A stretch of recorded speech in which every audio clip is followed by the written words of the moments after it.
नमस्कार दोस्तों, आज की वीडियो का शीर्षक है बंटवारा, सर्वश्रेष्ठ हिंदी कहानियाँ। कौशल देश के राजा दीप सिंह एक बहुत ही न्यायप्रिय राजा थे। शूरवीर, अच्छा स्वभाव और दयालु होने के साथ साथ उनके बहुचर्चित होने का कारण ये भी था कि वह किसी भी जटिल समस्या का समाधान अपनी कुशाग्र बुद्धि से चुटकियों में निकाल लेते थे। उनकी काबिलियत को ध्यान में रखते हुए कई बार पड़ोसी राजा भी अपने जटिल मुकदमों को उनके पास निवारण के लिए लेकर आते थे। एक बार उनके ही राज्य के 3 भाई उनके दरबार में एक समस्या लेकर आए। दीप सिंह ने उन्हें उनकी समस्या पूछी। तीनों भाइयों में से बड़े भाई ने अपनी समस्या का वर्णन करना शुरू किया। उसने कहा कि हमारे पिताजी कुछ ही दिनों पहले स्वर्गवासी हुए हैं और जाते जाते उन्होंने एक वसीयत बनाई है और वह वसीयत ही हमारे समस्या का कारण बन चुकी है। उसने आगे कहा कि पिताजी ने उनकी 19 घोड़ियों को हम तीनों भाई में बंटवारा किया है। वसीयत में उन्होंने लिखा है कि बड़े भाई को आधी घोड़ियां, मझले को चौथाई और सबसे छोटे को 5वां हिस्सा मिले।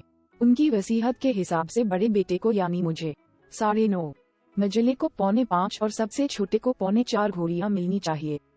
इसी बात का झगड़ा है कि कोई भी भाई कम या ज्यादा लेने के लिए तैयार नहीं है। अब आप ही बताएं, घोड़ियां कोई जमीन का टुकड़ा या निर्जीव वस्तु तो है नहीं कि काट के ले ली जाए। दरबार में हाजिर सभी के साथ दीप सिंह भी इस अजीब सी समस्या को सुनकर गहरी सोच में पड़ गए। उन्होंने काफी मनोमंथन किया, लेकिन किसी तरह उन्हें इस समस्या का उपाय नहीं मिल रहा था। काफी देर तक कोई भी निर्णय वह नहीं ले पाए, इसलिए आखिरकार उन्होंने सभी दरबारियों को संबोधित करते हुए कहा कि उन्हें एक दिन का समय दिया जाए। अगले दिन वह जरूर इस समस्या का कोई समाधान लेकर आएंगे।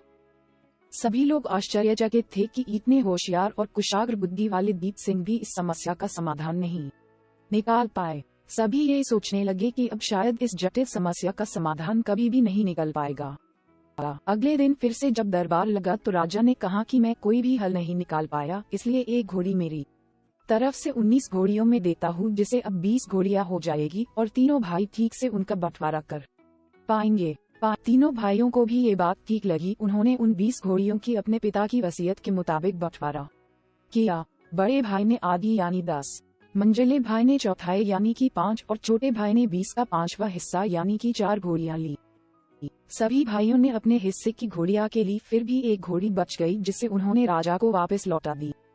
राजा दीप सिंह ने एक बार फिर अपनी चतुराई से विकट समस्या को सुलझा दिया।